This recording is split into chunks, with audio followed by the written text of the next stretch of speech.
ঈশ্বরের পবিত্র বাক্য বলছে তোমার দেহকে এমন প্রকারের প্রহার দাও যাতে ঈশ্বরের কি হয় প্রশংসা হয়।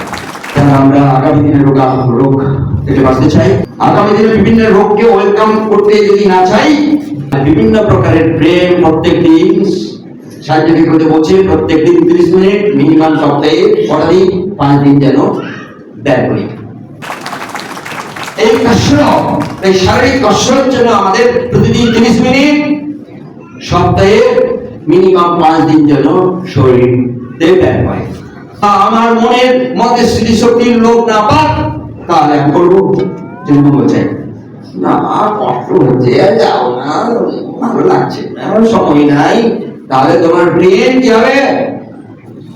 ডালের জল যে আরো অন্য পানি হয়ে যায়। ডালের জল তো ভিটামিন রয়েছে, প্রোটিন রয়েছে, তুমি কি জল দিয়ে জানি না, তাই হয় না, খুব কষ্ট। বলছে আমি আমার দেহকে প্রহার করি যাতে আমার দেহ আমার দাসত্বে থাকে। আমি রেখেছি আমার দেহকে আমার দাসত্বে। তুমি জানো তোমার দেহকে তোমার দাসত্বে থাকুক?